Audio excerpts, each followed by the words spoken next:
Namaste and a warm welcome to the Ex-Christian Show, the insider view of Christianity from the outside. Is the Bible a divine handiwork? That is the question we are examining in a series of videos, of which this is part 2. After talking about contradictions in part 1, let's look at absurdities in this part.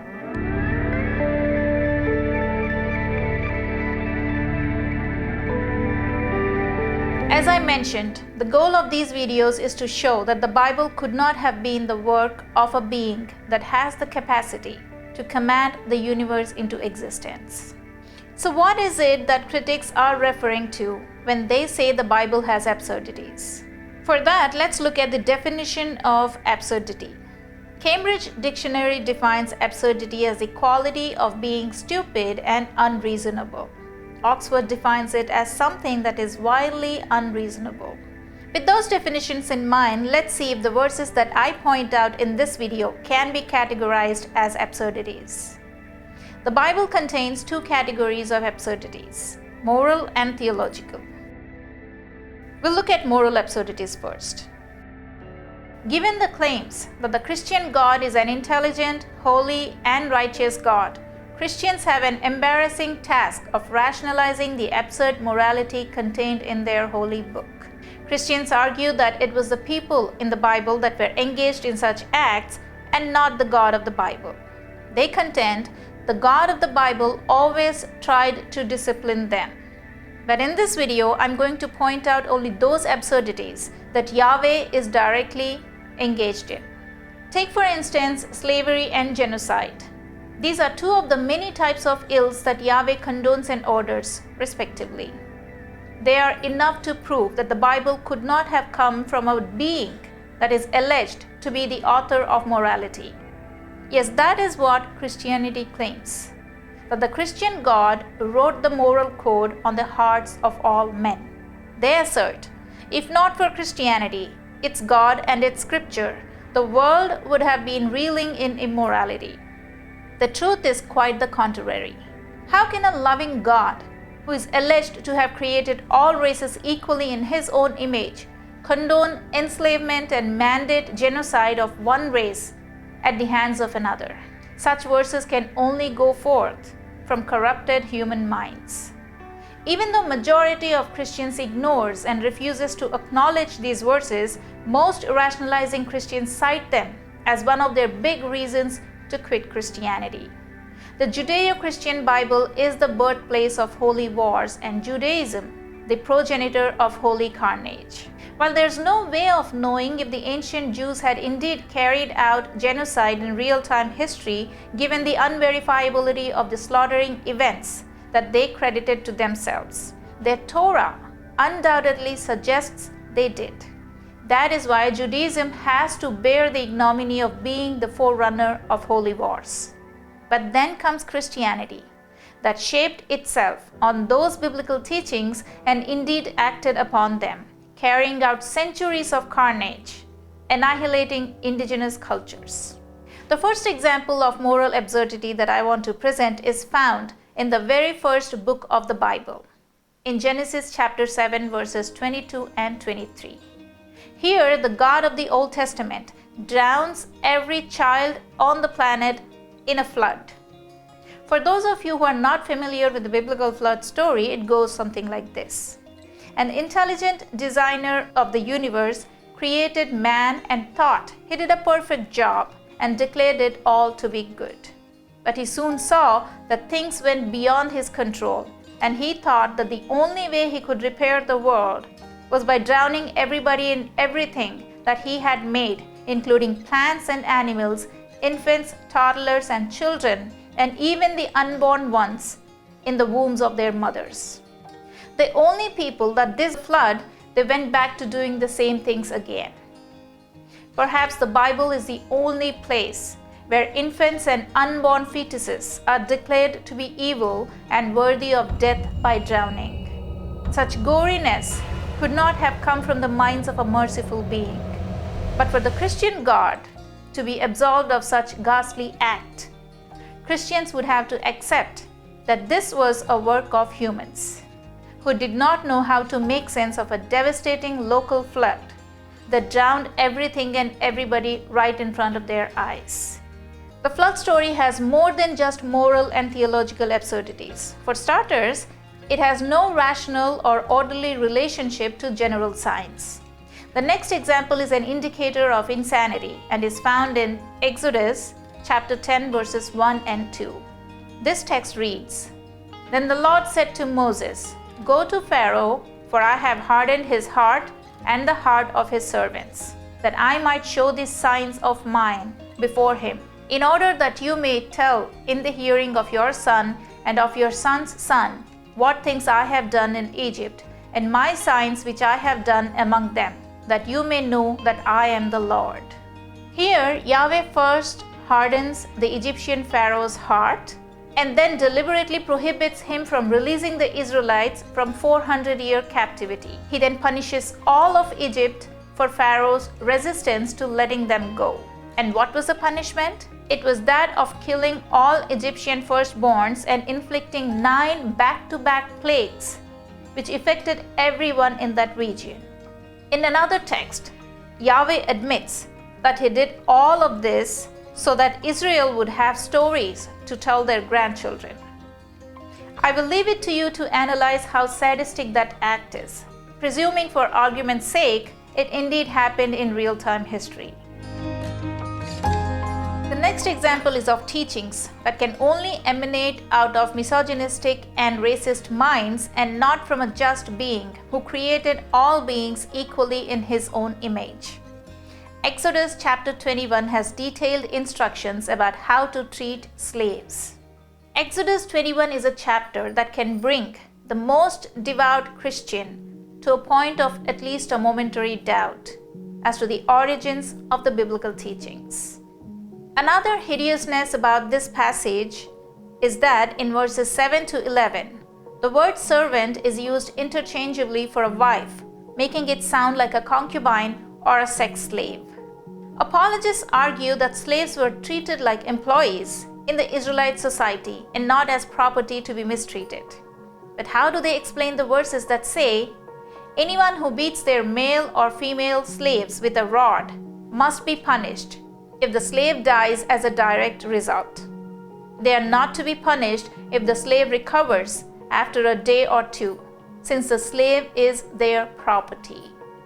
Should this instruction be taken as, it is acceptable to beat the slave with a rod to a near-death situation? And does the master deserve no punishment if the slave survives but the beating leaves him or her in a vegetative state? Contrary to what apologists argue, it was not only acceptable to mistreat slaves, they were also not given the same standing as the others in the society. For example, the Bible teaches eye for eye and tooth for tooth, and this rule did not apply to the slaves. Verses 26 and 27 of chapter 21 of Exodus read, "An owner who hits a male or female slave in the eye and destroys it must let the slave go free to compensate for the eye. And an owner who knocks out the tooth of a male or female slave must let the slave go free to compensate for the tooth." It does not say here that the eye of the master must be gouged out or the tooth of the master must be plucked out. There are several passages that suggest that homosexuals are to be executed, and daughters of priests who are prostitutes are to be burnt alive, and apostates are to be stoned to death. Note that there is no punishment for the male customers without whom the prostitutes would not have existed. This particular verse is a clear indicator that it was thought up by chauvinistic minds and could not have been inspired by a being who is praised for his just nature. Something that is also noteworthy here is the fact that the Bible often suggests unnecessarily torturous way of killing, either by stoning to death or by burying alive or by burning alive. Such goriness can only be the result of intense insecurity and acute vengefulness of primitive men. Like they say, hurt people hurt people. In Deuteronomy chapter 21 verses 10 to 21, Yahweh instructs the Israelites to bring home female prisoners of war, that they are attracted to as wives. And if they don't find her pleasing anymore, she should be left to go. Note that the woman is not given a choice, either in the matter of becoming a wife to the war victor or in the matter of staying with him if she wishes to. Christians would argue that this is how prisoners of war are treated in any nation and any era. There is no doubt that prisoners of war, whether male or female, have no rights and are taken as property by the victors.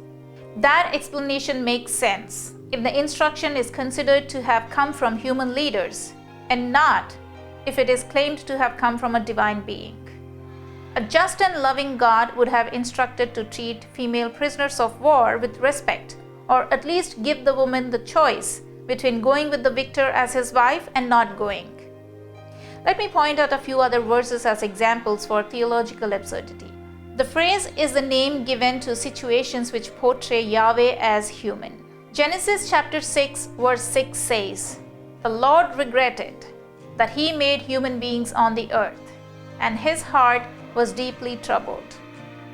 Such an idea can come forth from men that have made a God in their own image, and not from a God that is alleged to have made man in his own image. Christianity claims that everything that its God does is good. Either the claim is untrue or the verse is. But if the verse is ascribed to humans and not to the divine, then it makes perfect sense. Christians justify this by arguing that here Yahweh was only saddened by how humans turned out. Even then, it is absurd, given that Yahweh is omniscient and knew from the beginning the outcome of his creation. The next example makes it to the list of theological absurdities for many reasons. For one, it shows Yahweh as an imbecile and an antagonistic subhuman being. In Exodus chapter 32 verses 9 through 14, Yahweh is said to have changed his mind when Moses talks him out of killing all the Israelites for what he considers is their stubbornness. This is a humorous story that is analogous to a tussle between an adolescent and his parent. The parent is clasping his adolescent boy who is struggling to get out so he could burn the house down because he was not given to have his way. The parent is trying to talk him out of it by reminding him of the promise of good behavior that the teenager had made earlier. The youth finally relents when the parent notes that his opponents at school will hear of this and will get a chance to ridicule him. Yahweh here acts no different than the adolescent of the analogy. The biblical story goes like this. The Israelites had just been rescued from a 400-year slavery in Egypt and have been brought into the Sinai desert, where they would have to wander another 40 years. By the third month after the rescue, they reached the Sinai mountain. While the people assemble at the foot of the mountain, Moses is gone to the mountain top for 40 days and 40 nights to take dictation of the first set of 10 commandments from Yahweh. The Israelites waiting at the foot fear something happened to their leader and pressurize the second in command, Aaron, to make them a golden calf or bull out of the jewelry they were wearing. Just as the writing of the 10 commandments is finished, Yahweh tells Moses something to this effect. "Go down, because the people have become corrupt and have been quick to turn away from what I commanded them and have made themselves an idol cast in the shape of a calf. They have bowed down to it and sacrificed to it, and have given the idol the credit of rescuing them from Egypt when it is me who did that favor to them."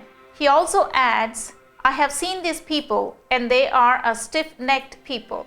Now leave me alone so that I can nurture my anger against them, and then I will destroy them. And after I have destroyed them, I will make you into a great nation." To this, Moses says, "Lord, why should your anger burn against your people whom you brought out of Egypt with great power and a mighty hand? Why should the Egyptians say, 'It was with evil intent that he brought them out to kill them in the mountains and to wipe them off the face of the earth'? Turn from your fierce anger, relent, and do not bring disaster on your people. Remember your servants Abraham, Isaac, and Jacob, to whom you swore by your own self, I will make your descendants as numerous as the stars in the sky, and I will give your descendants all this land I promised them, and it will be their inheritance forever. At this point, Yahweh relents, and he does not bring his people the disaster he had threatened of. Of course, the most obvious problems are of Yahweh's anger and his subsequent relenting, which are very human qualities and do not belong in the resume of an all-powerful being. But that is the least of the theological problems here. Given that Yahweh is omniscient, he knew that this was a generation that had endured immense adversities as the last generation of slaves in Egypt. He knew of the great turmoil they underwent during the rescue operations that he had carried out in Egypt.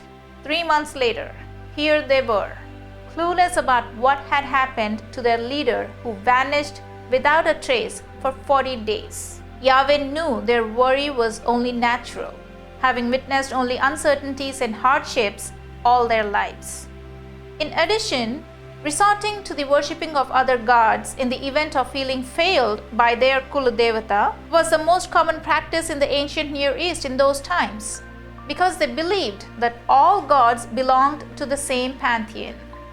Moreover, the making of idols of other gods was not prohibited in the Israelite society yet. It was yet to come with the 10 Commandments. In a scenario like that, how just is it for Yahweh to punish people for following a common religious practice of the time that he hasn't outlawed yet? The second problem is being omniscient. He knew that the people were planning to make an idol. He could have stopped them with just a voice command from the mountaintop before they acted on it, especially if he considered that the act was worthy of mass destruction of all involved in it. The third problem is, given that Yahweh is omnipresent, how difficult was it for him to appear to the worried people to assure them that everything was under control? Was that harder than destroying a whole generation of people? And if they were worthy of dying, why take great pains to rescue them just 3 months ago? That too by killing a whole generation of Egyptians, including children. This story is so ridiculous that it could not have come from an all-knowing, intelligent being. In fact, the entire story of 400-year slavery and the Exodus are ridiculous and raise several unresolvable theological problems. For example, why did an intelligent God take 400 years to save a small group of his most favorite people from slavery, when he could create a beginningless and an endless universe and everything in it in just 7 days? But it all makes sense if the story is taken to be written by humans who were creating a story to tell their future generations of their political and religious development in a hostile world. Theological absurdities are not limited to the Old Testament alone. In the New Testament, in the Gospel according to Mark, chapter 11, verses 12 to 14, Jesus curses a fig tree for failing to bear fruit out of season. According to the story, a hungry Jesus goes looking for fruit on a fig tree and finds nothing but leaves on it. The Bible mentions that it was not the season for figs, but Jesus curses it, saying, "May no one ever eat fruit from you again." This passage indicates both idiocy and short-temperedness of Jesus. First of all, for an all-knowing God credited with the creation of natural order, to expect a tree to bear fruit out of season is ridiculous. Either he is dumb or he is plain arrogant, or the story is a myth. Second of all, why lose temper at something he had control over? For someone who could raise people from the dead or turn water into wine, how difficult was it to make a tree bear fruit with just a touch or a command? The last example is a challenge to the very notion that only good comes out of Yahweh and all that is evil is from Satan. A passage in 1 Samuel chapter 16 verse 14 proves the contrary. Here, Yahweh is said to have sent an evil spirit to torment Saul, who happens to be the very first king of the Israelites. The evil spirit later tries to kill David. This is a huge theological problem. Christianity brands Satan as the author of evil, and Yahweh is only capable of good. According to them, sin entered into the world only with the evil perpetrated in the Garden of Eden. If Yahweh was capable of creating evil, and he did it once, what are the chances that it was not Yahweh himself in the form of the serpent in the garden that instigated Eve to eat the forbidden fruit? We've already seen that Yahweh does things just so his people would have stories of his might to tell their children and grandchildren. How are Christians sure that he did not play the Adam and Eve drama also with the same intention? Some of the most disconcerting questions that Christianity has to answer are, given the claims of Yahweh's holiness, why is there an evil spirit in the world that acts at the bidding of Yahweh? Where is it now? And if it is not there in the world now, where has it gone? When did it go, and where is it mentioned in the Bible? The other huge problem is the fact that the evil spirit that acts at the command of Yahweh tries to kill David, the most important figure of Judeo-Christianity, both for being the hope of Israel in his time and for being the hope of the world, as Jesus is to be born from David's lineage. There is another example that proves that evil is created by the Christian God. In Isaiah chapter 45 verse 7, the Judeo-Christian God explicitly says that he creates evil, as in he is the author of evil. Some translations have changed the word evil to calamity. The Septuagint translation, however, reads, I, Yahweh, creates evil. This is an irreconcilable contradiction to the verse in the New Testament in 1 John chapter 1 verse 5, which says, God is light, and in him there is no darkness at all. Christians might argue that Isaiah is Old Testament and 1 John is New Testament. Even then, there is a problem.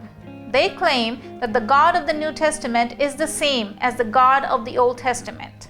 The proof of the claim is another verse that says, in the beginning was the Word, and the Word was with God, and the Word was God. Word here means Jesus. If that is the case, then the two verses are mutually contradictory. But it wouldn't be a contradiction if Christians accept that the two beings are different, or better still, these verses are human creation. There are as many absurdities as there are stories in the Bible, both in the Old and the New Testaments. The only way these passages will desist to seem absurd is by accepting the truth, and that is that the Bible was written by primitive humans that had an uncivilized view of social justice. Written when it was ethically acceptable to slaughter all those people that disagreed with their version of God. Written when it was morally just to treat women like property and children like sacrificial lambs.